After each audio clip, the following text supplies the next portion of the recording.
Real talk. No bull.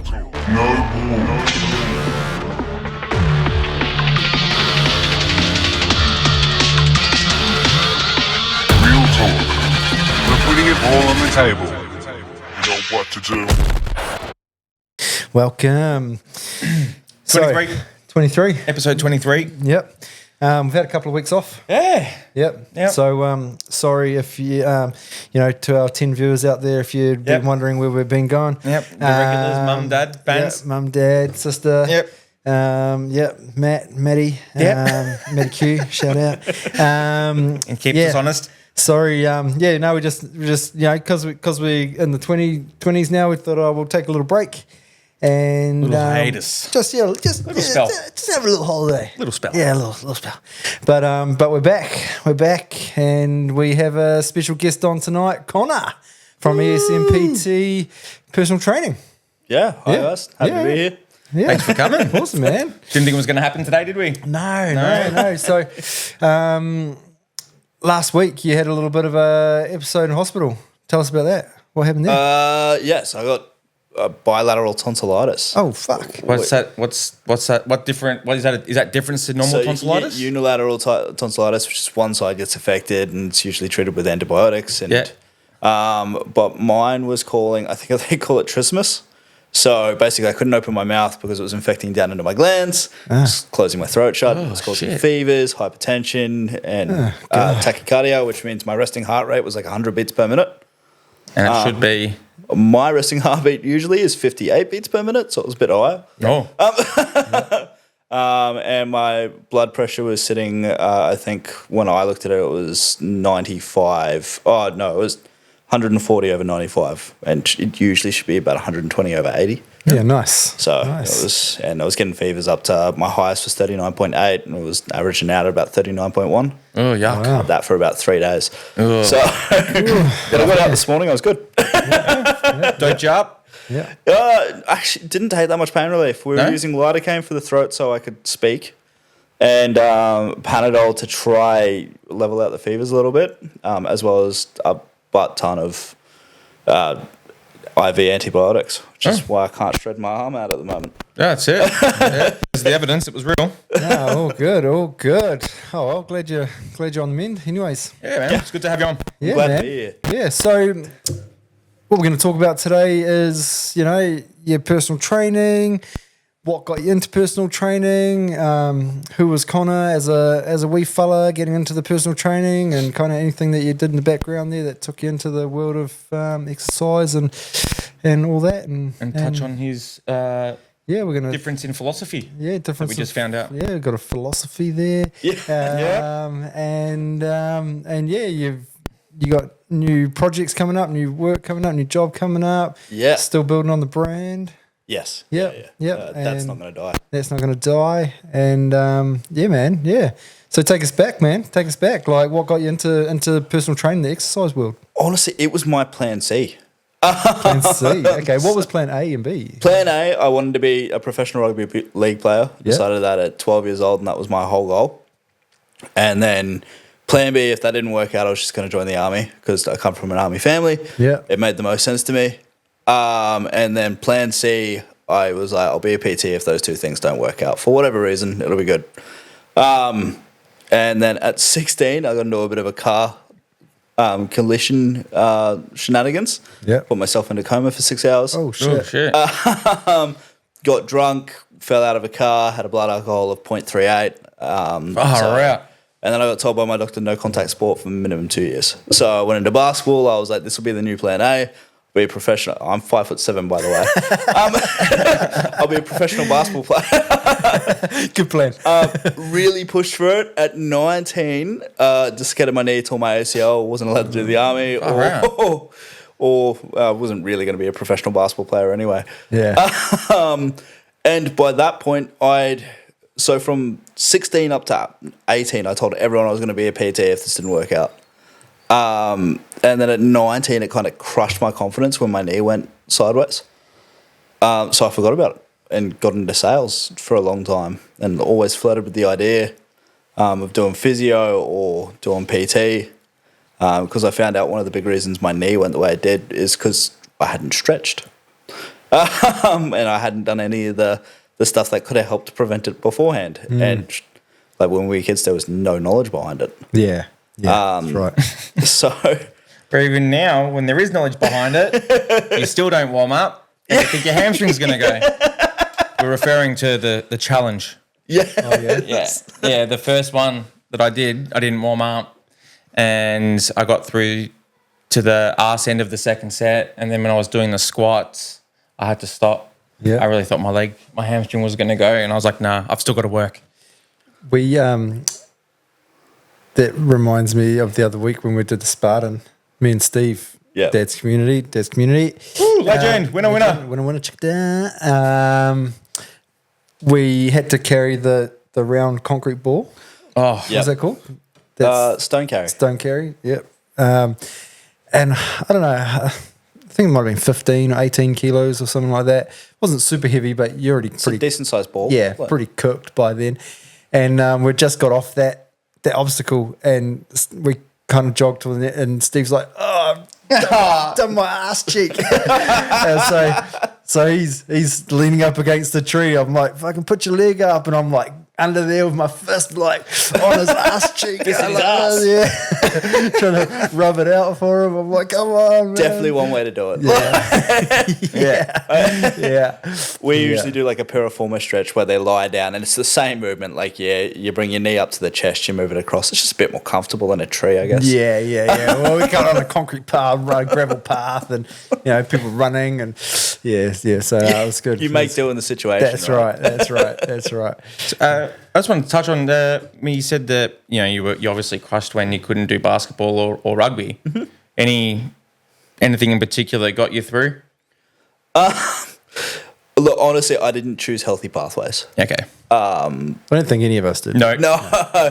I developed chronic social anxiety. Yeah. To the point where like I went for my first actual job interview because I'd spent up until 19 just focusing on sport, and it was for a promotions gig.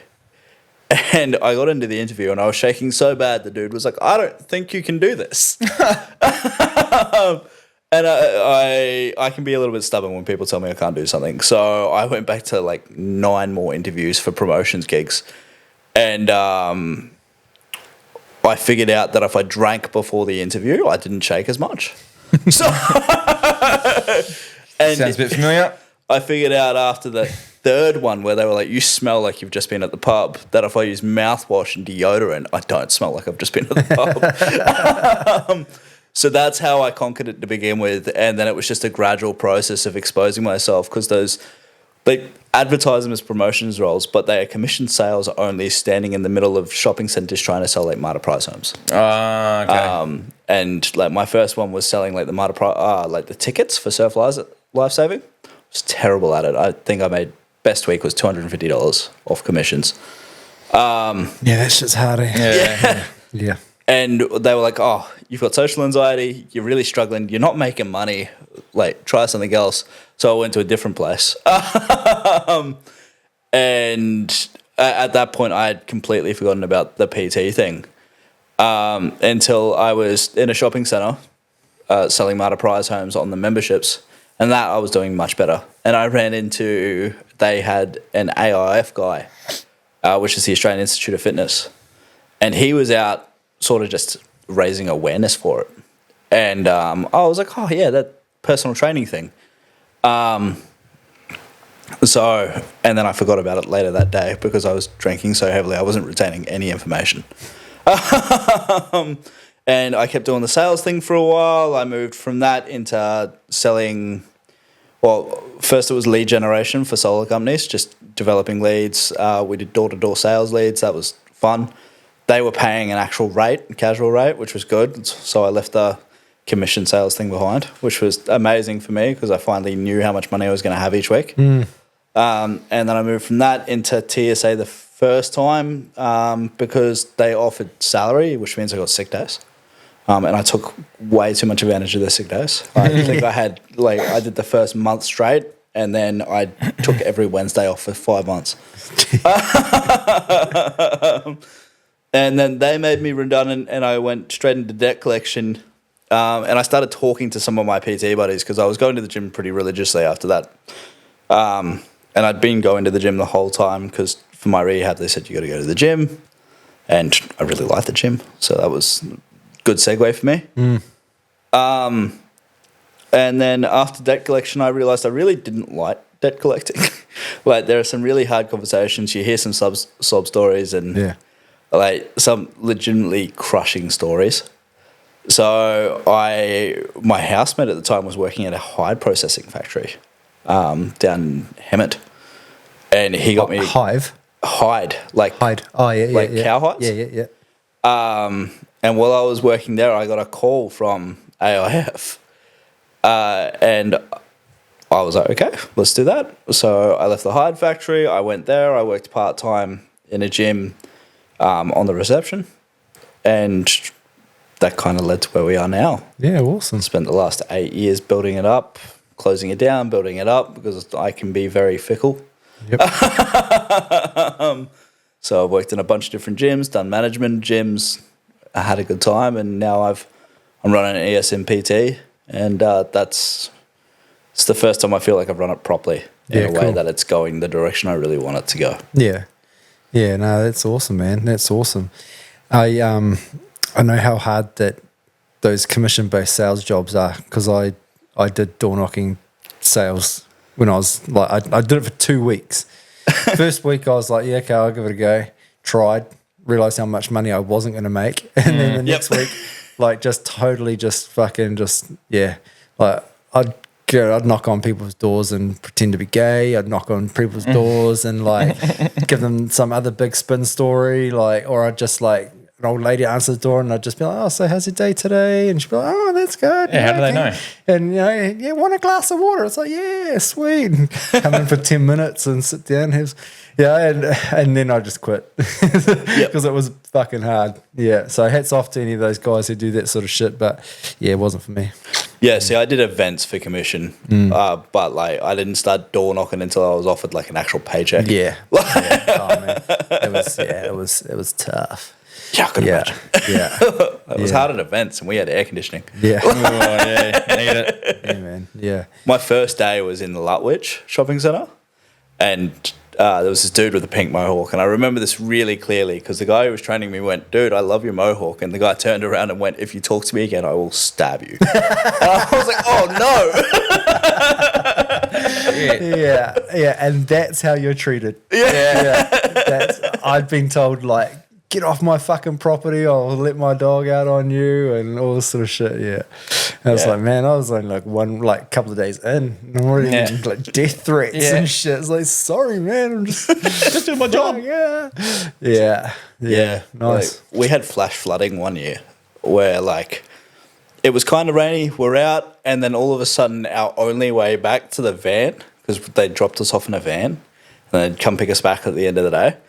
It came down really hard. We hid it under a tree, and then we realized the only way back out of this cul-de-sac was completely flooded over, and we had to crawl across trees to get across. Oh, Jesus. Yeah, awesome. Amazing experience. It made me really sure that I don't want to do door knocking as a profession. Yeah, and please don't come to my house or not, because... Yeah. See, I'll always chat. I'll offer you water. I'll ask if you need the toilet. I'm likely not buying. Yeah. Just go back to the people that used to come around with the change shaker. Yeah. You get more money that way. Yeah. Just no fee, no sign up. Just put the money in. Yeah. I was just ask them, like, I'm like, okay, give me the pitch. What's your pitch? Come on. And they're, oh, okay, I'm sorry. He knows what my pitch is. He knows what a pitch is. Yeah. It's like, You know what kills me these days? When I see the event guys and they're on their phones, like they're in the shopping centre, they're on their phone, they're not paying attention. Yeah. Oh, I'm like, man, you can tell you get paid just to be here. Yeah. Because like when I was doing it, you pitched everyone. It didn't matter, like you were on it, because like if you made $200 that week, it was because you didn't hit everyone who walked past. That's right. It's like now you walk past, you'll see them on their phone or they're chatting to each other. They don't approach everyone. They're just kind of chilling.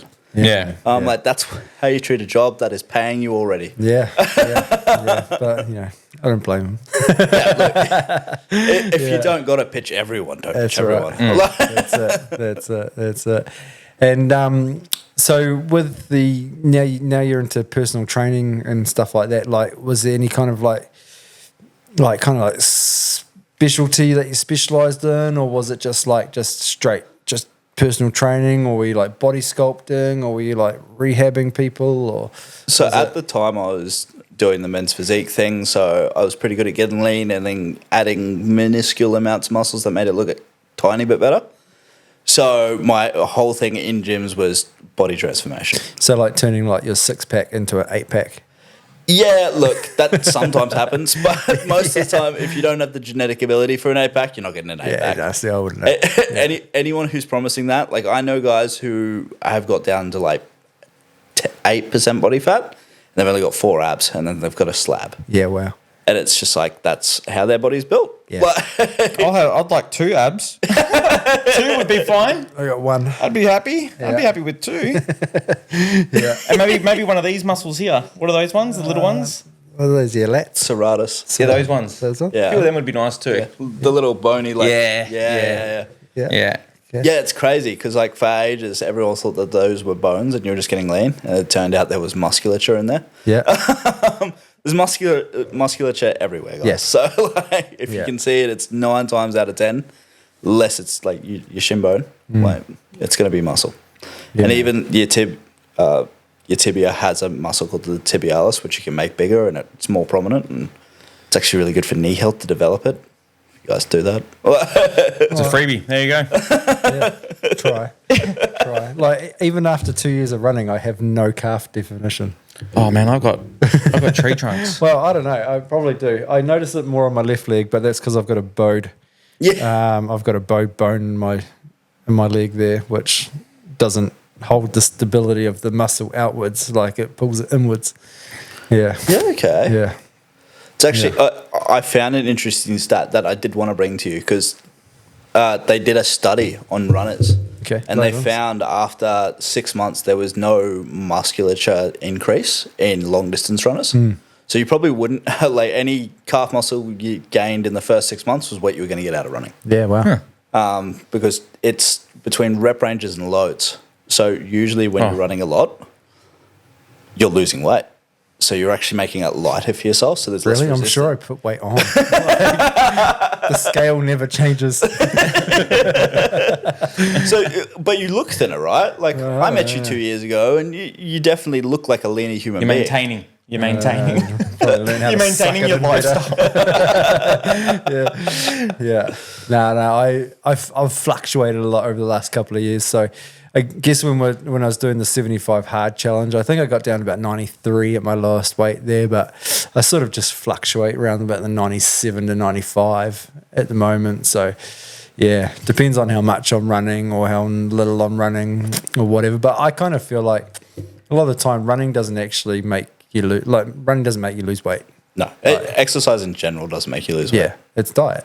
It's all diet. It's all diet. It's like if you're eating more than you're burning, it doesn't matter. Like like planned exercise makes up like 10% of that equation. Yeah. Like my wife, this year she's lost 20 kilos. Yeah, wow. Diet.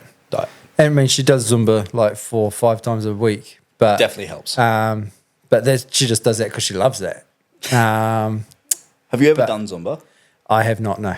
It is ridiculous. Like it is not the type of exercise that I could do full time because I feel uncoordinated. Yeah, I'm uncoordinated shit. When I was getting my Cert 3, they made us do a Zumba class. Oh, yeah. And I was genuinely tired at the end. I was like, oh my God, why is this so hard? Yeah. 2 things I really hate. What? Dancing and exercising. Combined. Yeah. It's probably not your cup of tea. Nope. Yeah. No. No, she just changed her diet. So she's just working a deficit and just, eating all the things that she enjoys eating, but just not overeating. Yep. And so, she lost 20 kilos. She's done awesome. Yeah, hats off. Yeah, so that's my whole thing around diet. Like you don't need to do the fancy like fad diets. Yeah. Like I've done carnivore, I've done keto, I've done them for injury purposes because they can be really good reducing inflammation, but they were meant to be short-term things Yeah. because they're not sustainable. Like even the really hardcore carnivore guys, they'll do it for 3 years, then they take a rest for whatever reason. Vegetarians, vegans, they've got it better. You hear about people doing that for 50 years. Like, if you can sustain something, do it. But for most of us, it's just take what you're eating, maybe just drop a serving or halve the portions, or maybe drop a meal. If you're having dessert every day, drop it to every second day. Yes, swap out like some chocolate for like strawberries. I don't like swaps because chocolate is way better than strawberries. Yeah, I was about to say, shut your mouth. Man, It's not a Actually, one-for-one swap. we had strawberries the other day, and they were like candy. Yeah. Yeah. Fuck, they were really good. God, we're getting old. I miss the strawberries I used to grow in the garden. Actually, I really miss. There you them. Yeah. But there's the texture feel and the immediate dopamine of like just Crunch. chocolate melting in your mouth. Yeah. You don't get that from a strawberry. No, It's right. refreshing. Yeah.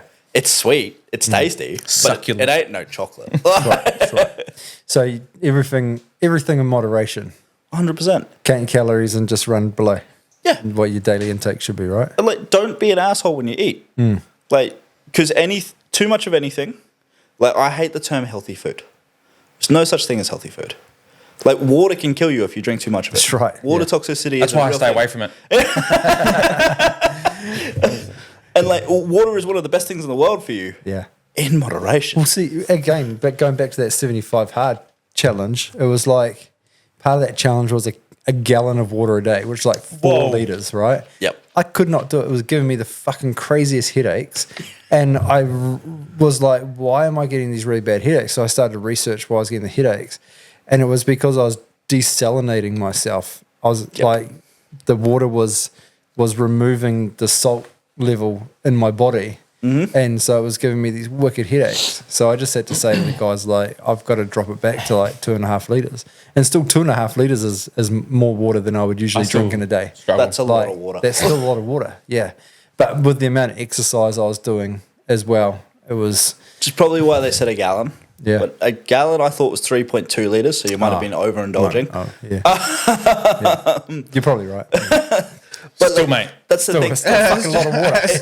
If you're not hitting 2 litres of water and then you try to hit like 3.2 litres of water, Yeah. that's a huge increase. Oh, yeah. But should it be 2 litres, like roughly? For most people starting out, I recommend 2 litres because most people aren't even drinking that much. Oh, hell no. And at least then you'll be like mildly hydrated. Okay. Yeah. Like, if you are super active at work and you are super active in life, 3 litres is probably a good bet because you're sweating a lot. You're not retaining a lot of water. But if you're doing that, I also recommend making sure you have like salted foods. Okay. Because you need to be able to actually retain the water. Because otherwise you're just going to the bathroom a lot. Yep. That's the part no one ever mentions. Yeah. Is you need something to actually hold the water because otherwise it'll just run through you. Because you hear about it all the time. People are like, I increased my water intake and all I'll it did do was is make me piss. go to the bathroom Yeah. more. Just fucking piss. Yeah. I was like, because like electrolytes are a real thing. Yeah. Like they help actually bind the water to the cell. If you're not drinking water with salt, you're just drinking fluid, and your body can only process so much at one time. Okay. So it's the same as protein. It can flow out through the urine. So what you're saying is we get a block of like Himalayan rock salt and we just lick it in the car while you're Probably driving. not a bad way to do it. Like for every cup of water, lick a block of salt. Oh, yeah, the other day we were making steaks and we had the Himalayan pink salt in the grinder and we mashed it up ourselves and we put it in the container and then I sprinkled some on the salt on the steaks and went, oh mate, it's delicious. Yeah. Salt can be really addictive, especially if you haven't had a lot of salt Yeah. It is throughout the good. day or the week. Yeah. And like I remember when I first started like trying to do the bodybuilding thing, the big thing they said is like avoid salt. It helps you retain water, and you'll look too fluffy. So I was like, oh, no salt. I got headaches. I couldn't stay awake because I wasn't retaining water at all, and I was still trying to drink 3 liters a day. So I was going to the bathroom a lot as well, which impacts work performance because they're like, did you know you took 11 pee breaks before lunch today? I was like, I wasn't counting. I'm glad you were. Far out. Yeah. Professional pisser. And my trainer at Telstra literally told me that. It Yeah, was wow. like, he come up to me on our lunch break and was like, "You went to the bathroom 11 times." The fact that they're even fucking taking note is just ridiculous. What? He wasn't actually training me at the time. I was working on the floor. Yeah. I just had to keep walking past him to get there. Yeah. And like after a couple of times, he was like, "How often is this dude going to use the bathroom?" Became a curiosity project for him. Yeah. Yeah, fair. If he sees this, sup? Like, I mean, if he's one of our 10 viewers. Yeah. What are some good snacks for at people who like to eat dessert or binge, or not binge, but like to have something sweet, or like, you know, we're talking about dopamine hits before with the chocolate, and like for me, I just love crunch. popcorn. Popcorn's great. It's low calorie. It's really easy to eat. It's very moreish.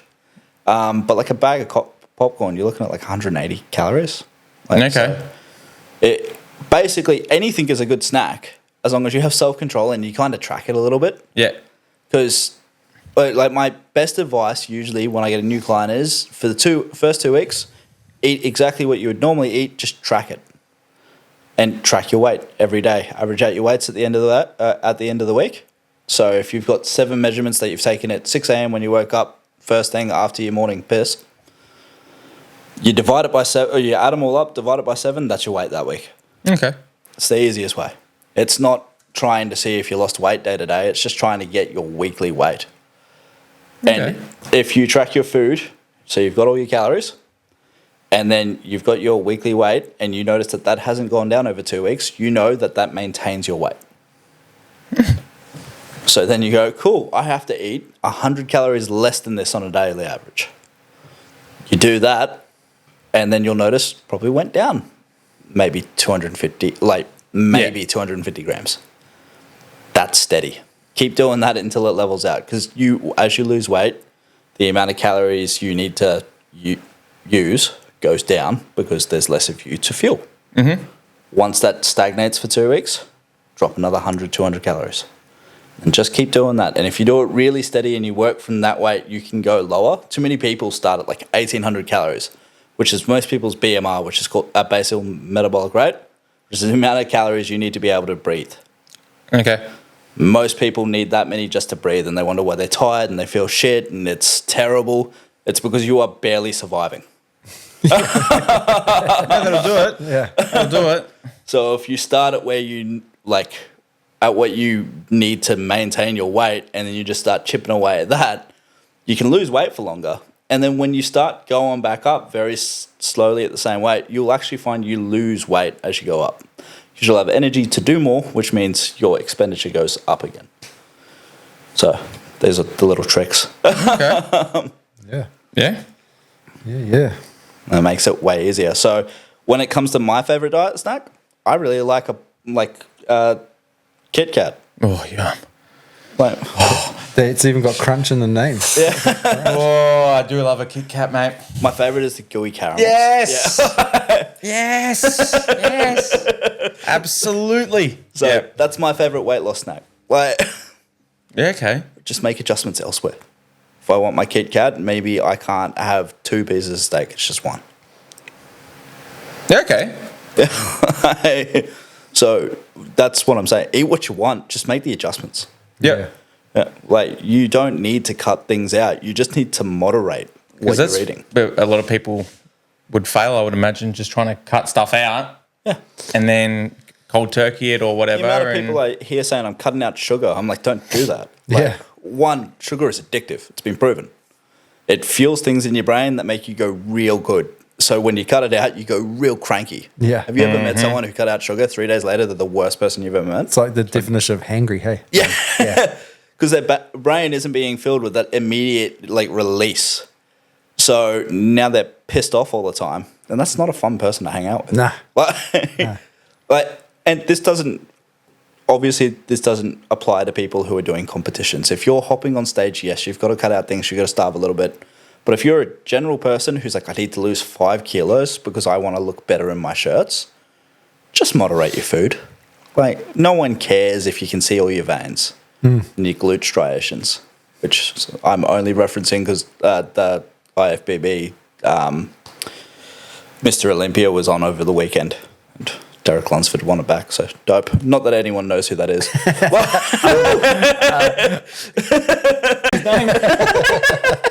Sorry, mate. No disrespect, but Very niche shout out. we welcome it. We welcome it. That's fine. That's it, man. That's it. Dude named Andrew Jacked came third, so wasn't that jacked. Yeah. No, well, that's Yeah, obviously not that's as not jacked as Derek. no. And so you do a bit of competition stuff too? You do competition lifting? So I do powerlifting, which is a very different sport. Yeah. So those guys train to look as big and beautiful as possible. Yeah. I don't care about that. I want to lift as heavy as I can. Yeah. Turns out not that much. But I came second at my last competition, which was a push-pull amateur event that was held in Redcliffe. Yeah, nice. That was awesome. I went for my PB of 205. Kilos? Yep. Yeah, wow. Passed out. Sucked. So that one didn't count. But the 195 I did was enough to get me across that line, which was really good. Oh, good You stuff, man. passed out because you didn't breathe? No.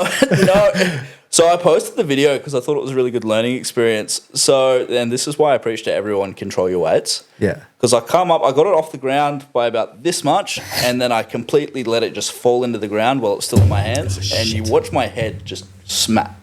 Oh, And then I just died. And my spotter thought I was coming up, which was why he didn't catch me.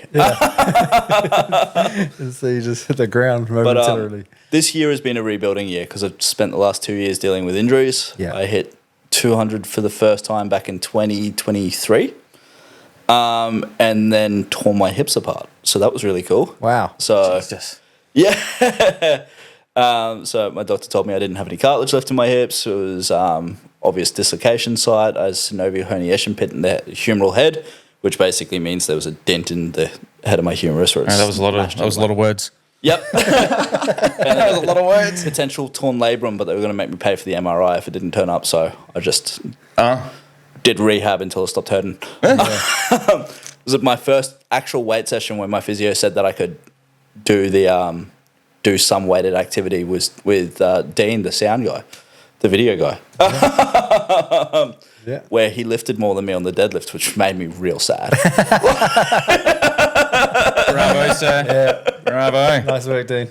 Yeah. Shout out. So, and then, it's been building back. Last year I developed bursitis in my shoulder, which was really cool for the bench pressing. Oh, dude, I've had that. Yeah.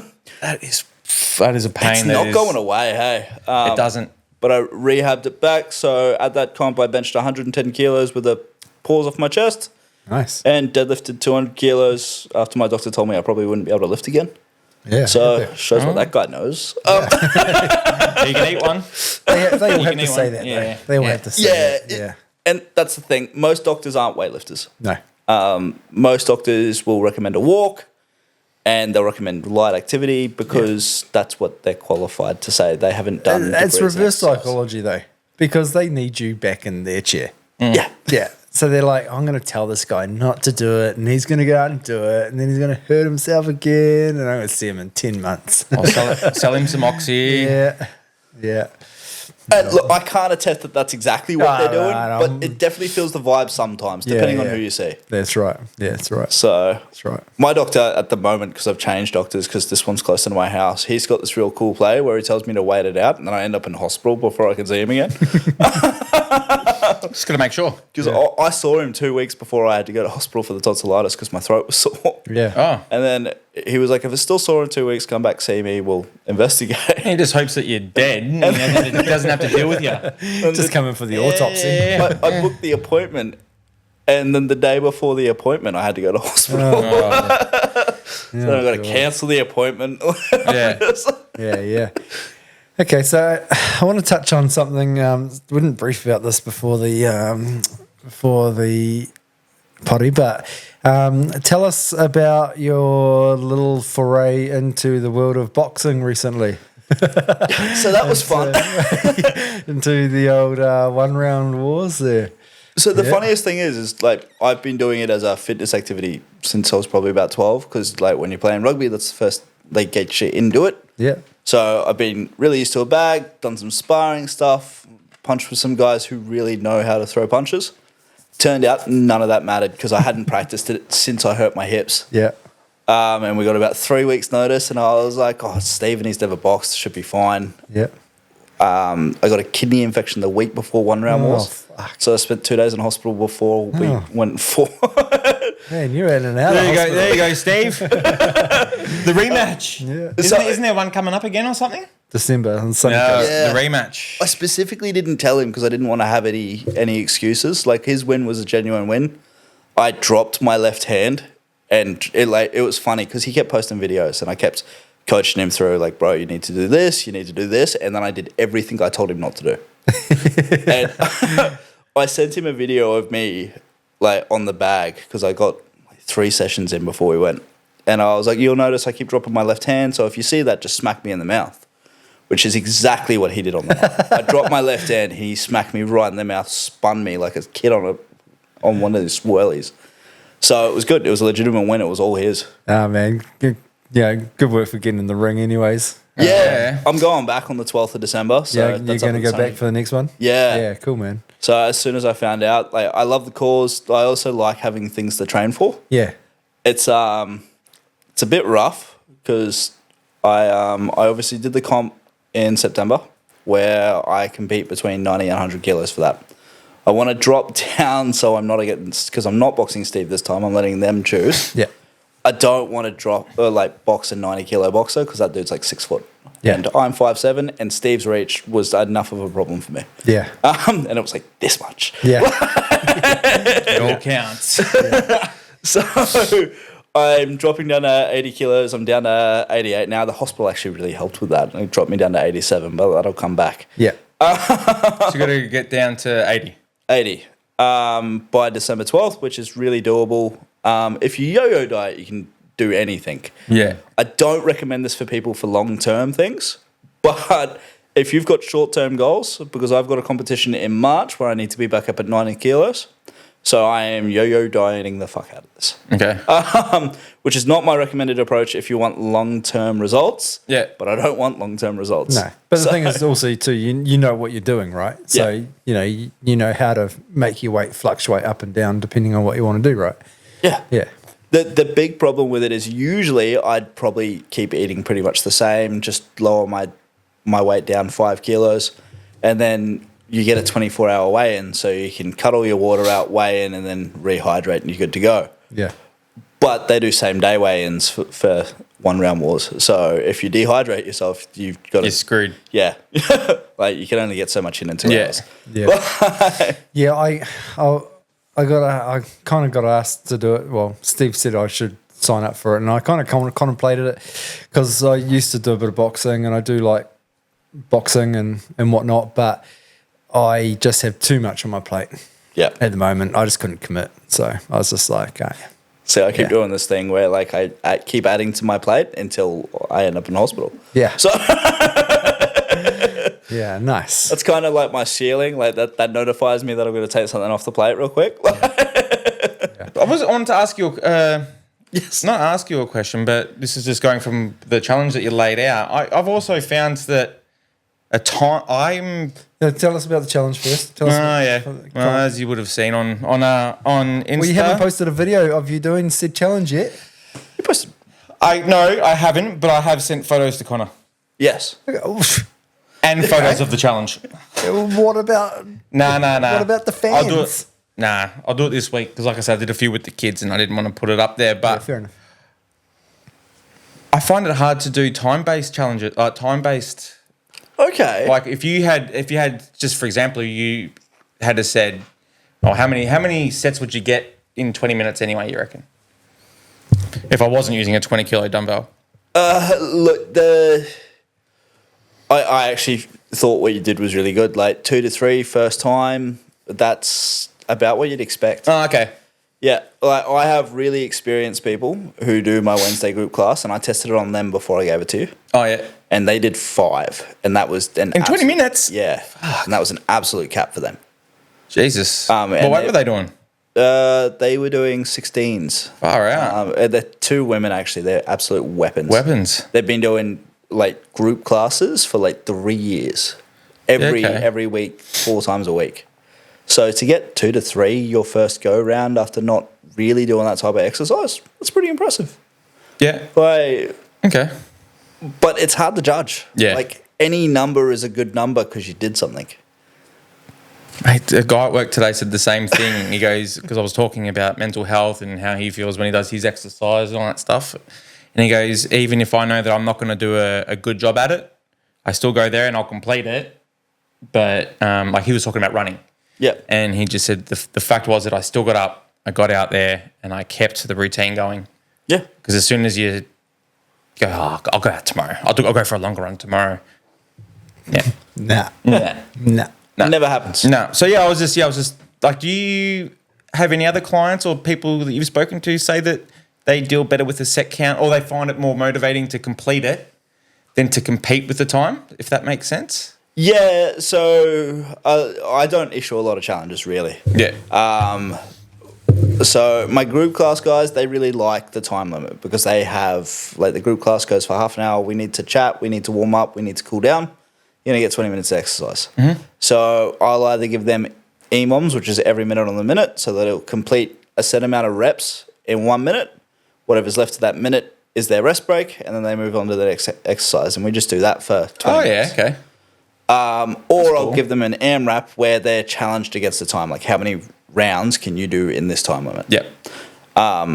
So, and they like both. They don't like to be hemmed into one because you get different benefits out of each.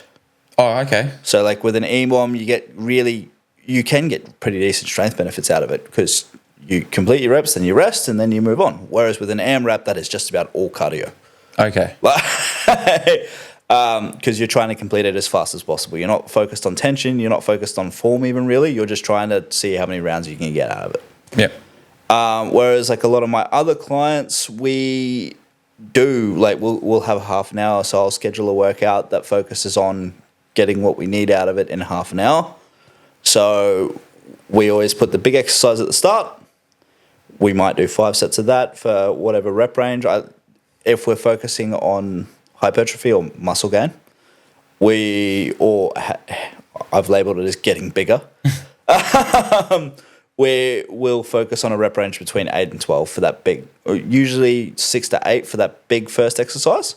And then the next ones are between 10 and 15. And they're for maybe 3 sets, 2 sets. And that is because we do a lot of full body workouts.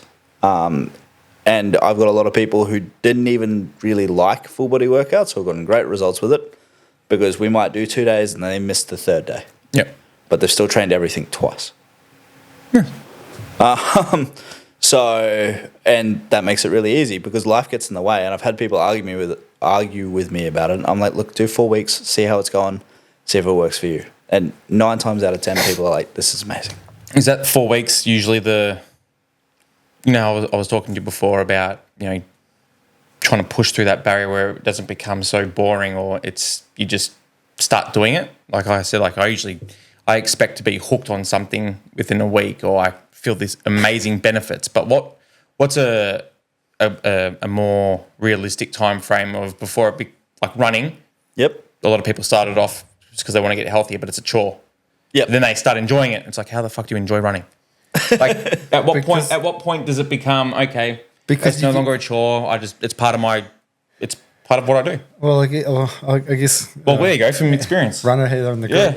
Yeah. Like, I know. For me, running was hard at the start. Like, I wasn't a runner.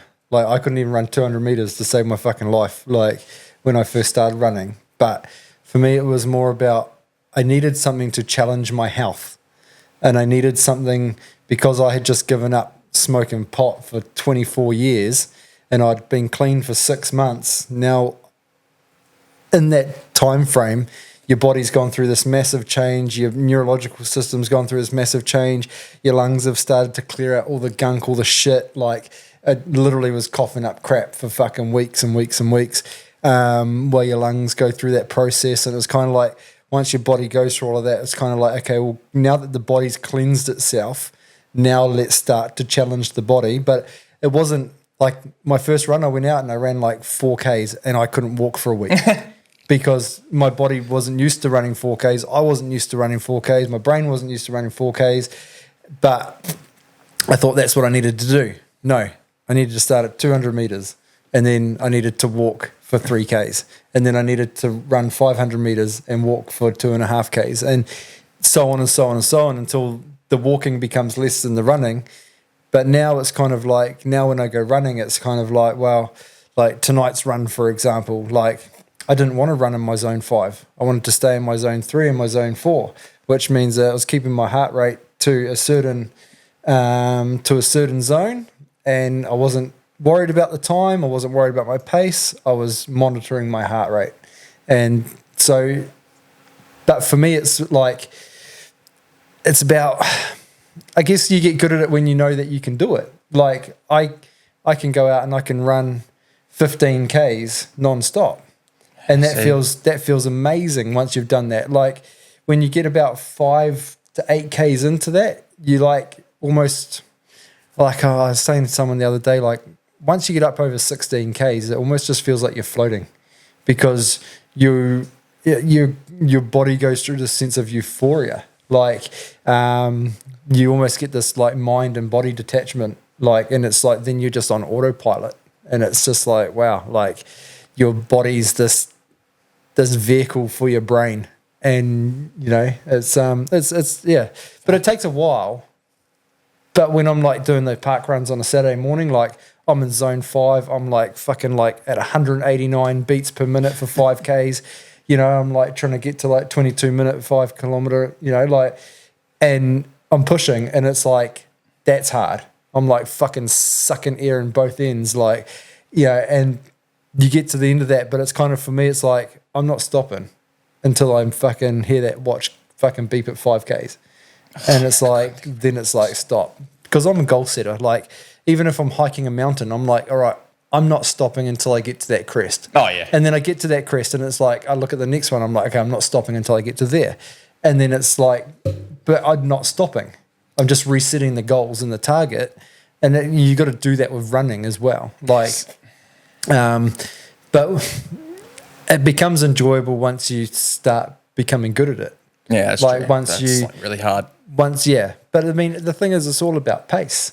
It's like, yeah, okay, if you're going out and you're sprinting, well, then you're not going to last very long. But if you're just shuffling along and you're moving and you're walking, you're moving faster than walking, then you know, if you're just at a nice slow steady jog, then you're good. You know, you're clocking up Ks. Like, yeah, I don't know, man. Maybe now that the weather's a bit nicer. Well, But it's always the thing nice is, up here. you've got to want to do it. Like, like I have this. Like people say, oh, do you listen to music when you run? It's like, no, I don't, because I like to hear my feet, I like to hear my breath, and I like to hear myself fucking yelling at myself. You know, like I like to get that internal dialogue going. You're not stopping. I want to stop though, but you're not going to stop. It's like, sometimes I do though. Oh, see, this would be me. Shut up, you sound like an idiot. Well, no, you just Sound like a breathe pig out. fainting. Yeah. Yeah. So I will say when I used to run back in the day, when running was a thing I enjoyed, because I used to love doing 5Ks. I used to love cross country. That was my big thing in high school. Yeah. I was always a big sing to myself kind of guy. Yeah. Like, I used to like Eye of the Tiger. I'd just sing it on repeat. Like, I couldn't tell you, like, couldn't sing it for you now, but like back in the day, I used to just sing it on repeat. It's just that intro. Dun, dun, dun, dun, dun, dun, dun. But it's always Dun, Is that Rocky? no, Rocky? That's Eye of the Tiger, isn't Eye it? of the Yeah, so Tiger. I've never seen a Rocky. See, Eye of the Tiger, it's the thrill of the fight. the first time I heard Eye of the Tiger was Lee Hardy, who came like third in Australian Idol back in the early 2000s. Yeah. And his version of Eye of the Tiger was my favourite. Yeah. Get a listen. There you go. Give it a listen, man. Yeah, I On think Spotify. it was Rocky, either Rocky 1 or Rocky 4 where they Eye of the Tiger it. Couldn't Man, tell you. those training montages were the best. Adrian! The Rocky 4 one's the best. They're in Russia. He's like, Oh, if he dies. See, I know all that stuff. He gets beat. the training dies, he montage is dies. amazing. because like they keep switching between like Rocky and Ivo. Yeah. And Ivo's in like this high tech facility, and like Rocky's in a woodshed in Siberia in Russia, like just doing sit ups off of rafters and stuff, punching. Doing it the real American way. I might have to watch it.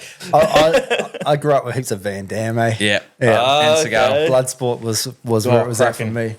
Yeah, Bloodsport was where it was at. So yeah.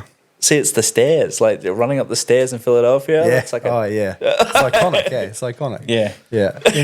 And that's why I love running stairs now. Like I love running stairs. I'm just like, yeah. I still run stairs, Yeah. and I'm a guy who doesn't run a lot. Yeah. Like I regret it every time, but it's so fun. Oh yeah, man, because you get to have your Rocky moment when you get to the top. Yeah, you got to do like the double rabbit punch, just Yeah. like Yeah. Yeah. Yeah. Might have to get you doing some stairs. I've got to do something. Well, you do. I've got to find it. Like, you know, I start something, but I've just got to find what works for me. See, like I'm somebody who will throw myself into the thing I'm doing until I can't, or I feel like I can't progress any further. Like for me, it was like back in the day, it was like skateboarding. I skateboarded fucking until I couldn't skateboard anymore, and then I took up mountain biking, and then I mountain biked until I couldn't mountain bike anymore, and then I whitewater kayaked, and you know, now I'm running, and it's like even all of these things are limitless. It's like, but it's like, how far do you want to push it? Like, there's no way you're going to get me fucking running 160k ultra marathons. Like, fuck that. Those guys are mad. And, you know, kudos to them and hats off to them. It's amazing to see what the human body is, you know, can potentially do. But I was talking about this with my dad yesterday, actually. And I said, you know, I might run a marathon, a full marathon one day. But I'm quite happy just running, you know, 5 and 10s and 15Ks. Like even a half marathon is fucking a long way. Like it's hard. Like, Yeah. And the thing is, when you're pavement running too, like you don't want to be just dawdling. You know, you want to be giving it a fucking good nudge. You know what I mean? Like, and so like doing the Spartan race the other week, that was different. You know, that was 12Ks. It took us 3 hours, but it's a quest. You know, it's, you know, you thwart with danger and obstacles and, you know, highs and lows and mountains and valleys and this and that. And so that's different. Like, you know, you just want to get through the course. And yeah, going to do it next year. Oh, yeah? Yeah, fuck yeah, I'm going back, man. I want to knock a whole hour off my time. Jesus. Yeah. I love that. Yeah. Yeah. And there was 25 obstacles with one bonus obstacle, which I did the bonus obstacle, which was like a climbing wall thing, like with this big overhang, and it was like right up my alley. But I had to skip the vertical rope. Oh, no I just chance. couldn't do it. I just couldn't do it. My hands were already cooked from like a lifting weights one with a rope. Yeah. And then I like went to jump up on the rope, and I just had nothing in me to even like get my feet like wrapped around the bottom of the rope or anything. And I was just like, I'm taking the time penalty. Yeah. And we did this loop, and then off we went. Yeah. So what is the time penalty for something like that? Oh, there was some obstacles, like they didn't have a penalty, but the rope climb had a penalty. So it was just like a little, like, it might have been a 60k loop that you just had to go and walk around or run around or whatever, instead of doing the rope climbing. And off we go. Yeah. Makes it fair, I guess. Yeah, it was all right. I mean, you know, it's not like we're there to win it. So, but there's some things, you know, like that. Like next year, I want to climb the rope. I don't want to skip any of the obstacles. Yeah, fair. One of them was after the mud bog. It was like a climbing, like a monkey bar swing thing, and so it was all just wet and muddy, and nobody was able to do it because you're just like, well, how am I gonna hold on? Like, I can't hold on. Like, this is ridiculous. Gotta pull that secret stash of chalk out of your pocket. Yeah, well, I'm thinking about Sandbag. some gloves next year, like some like half finger gloves or something. Saw some people wearing stuff like that, so might save the hands a little bit on some of the things. But yeah, no, it was good. It was fucking good, man. I loved it. It was great. Yeah. It sounds like an amazing experience. Yeah. I recommend it to anyone, even just for the challenge. Like, that's kind of why I did it. Like, because I just love the challenge of doing something new, challenging myself in a way that I haven't been challenged before. Like, Steve asked me a couple of days before, he's like, oh, are you nervous for Sunday? I was like, nah, I'm more nervous about like finding the venue and parking and getting myself registered and all of that sort of, like, those are the things like this. I guess it's a dad in me, but those were the things I was nervous about. It wasn't the truth, man. And then it was like, once those are sorted, then I might think about the race. But until then, I'm just, See, I've never been nervous so for a single relatable. event in my life. It's because, like, you're right. It's like, is everything sorted? Will you get in there? And it's like the actual event, though. You've done what you can for it. You've done what you're willing to do for it. Yeah. There's nothing to be nervous about now. Just do the event. Yeah, that's it. That's it. Oh, Yeah, man, no. that's a classic. That is fun. That is a classic. So tell us about ESMPT, man. So ESMPT is built off a really simple philosophy. It's celebrate every single milestone. And that's what the ESM stands for in PT. Yeah. And all that means is, like, if you're a non-exerciser and you walk into the gym, you sniff the air and you walk out, celebrate that. Because you've done more than you've done up until this point. Yeah. And, like, so we use an app. Every time you do a workout, it high-fives you for me. Like, every time you hit a new PB, it tells you. And, like, obviously I'm there celebrating it with you too. But we're moving in an online platform now, and it does everything that I do. But for the most part, the whole philosophy behind ESMPT is do something you enjoy that is mildly challenging, and then once you're good at that, make it harder. Like, for example, I had a friend who I taught him how to do carries. So every time we went to the gym, he'd grab something heavy, he'd walk a couple laps, and the next time he'd go back, he'd make it heavier. Or he'd do an extra lap. Yeah. And that was his gym workout. And that is good because it was more than he was doing and he was ramping up really hard. Yeah. And that's all exercise is. It's finding something you don't hate, making it somewhat hard, and then continuing to do it until you can make it slightly harder. That's it. I'm going to walk in a weights vest. If you enjoy it, do it. No, but it's the one that's going to least irritate me. What you need to do is fill a bucket with sand and then walk with that. Nah, it's too hard. You know one I used to start people with? Grab a bag of rice, sit it next to you on the couch, watching TV. Every time the episode switches, grab the bag of rice, stand up from the couch, sit back down to the couch, stand up from the couch, sit back down to the couch. Do that 6 times. We're talking like a couple of kilo bag of rice, aren't we? Not Like, if you want to start with one of the baby 250 1 grams. kilos. But, like, yeah, if you can grab like a 5 kilo or a 1 kilo even, it's some sort of resistance. okay. And then like, I'm a big binge watcher. I assume some people are like that at least. Once you've done 6 episodes, you've done 60 squats. If you do 10 every time the episode changes. Oh yeah, shit, yeah. Like, Yeah. you haven't even noticed. You've stood up to the couch, you've sat back down onto the couch. That's a squat. That's all a squat is. It's standing up and sitting down. Yeah. Do that. Well, like, you probably won't hate it because it's just like, oh, I've got to do this real quick before the episode gets in too deep. Yeah. Like, That's a good idea. and then that's more exercise. Sorry. I've been knocking mine all night. Well, it's like what Ryan was saying when we had Ryan on from One Talk podcast. making it fit. It's finding something to do in all the dead time of your day. Like, you've got so much dead time that you could be doing something. Like, if you're standing in the kitchen making a cup of tea, Pop a squat. do some squats while the jug's boiling. Actually, a Yeah. good one to do is do like calf raises. Yeah. Because you're On already your tippy standing. toes. Yeah, so like rotate so your toes come off the ground and then come back onto your toes, and that'll stretch out your Achilles, which once you hit over 35, that thing can pop walking upstairs. So it's good to get stretching into that. Patience. I had a mate who was making toast and his Achilles went on him. Jesus. So, because, fun fact, once you hit 35, your testosterone slowly lowers, which can cause brittleness in your tendons. How do we rise the testosterone level? Look, I'm not a scientist, but they have seen links between exercise. They've seen links between making sure you have adequate protein. They've seen links in making sure you have a healthy sexual life. I don't specialize in test. The best way to make sure your test stays high and be active, if you start feeling tired for no reason, see a doctor. They'll tell you what to do. Yeah. Yeah. Good advice. Good advice. Yeah. Good advice. Do the good things, but Yeah. they might not work. Have more sex. Have more sex. Yeah. That's not really up to us. Okay. Well, Lara, that's why I'm unfit. Wow, yeah.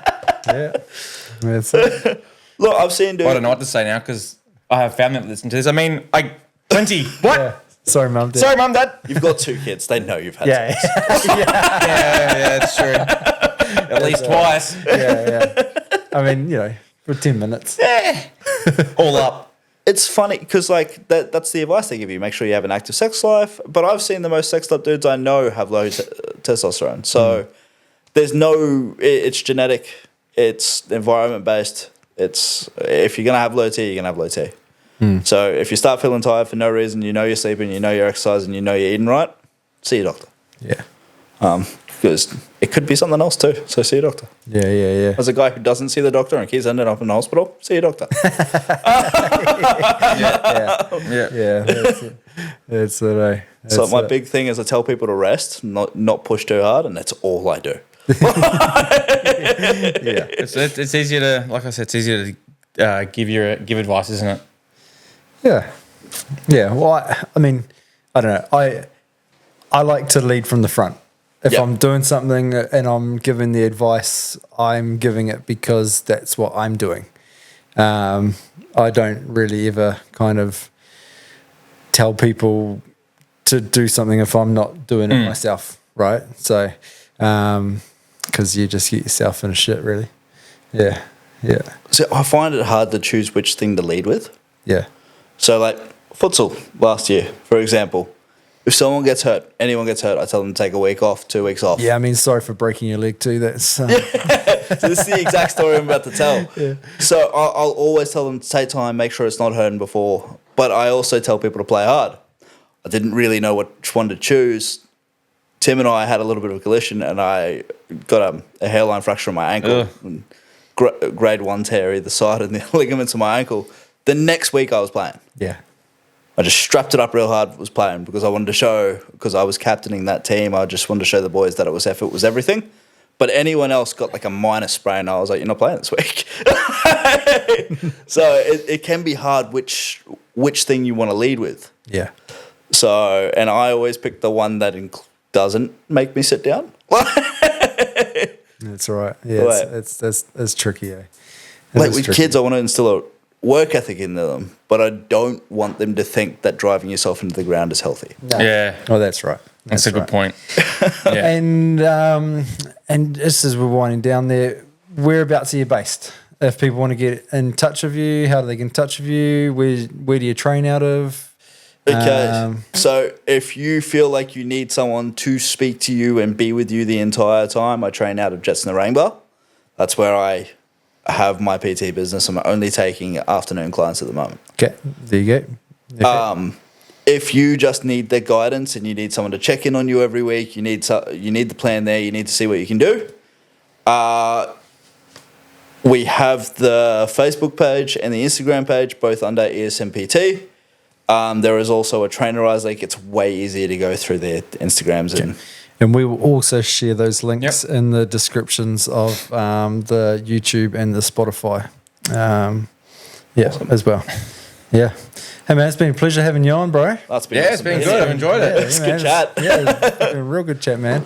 Real good chat. And get out there, get active, be active. If you want a trainer, hit up Connor, sort you out.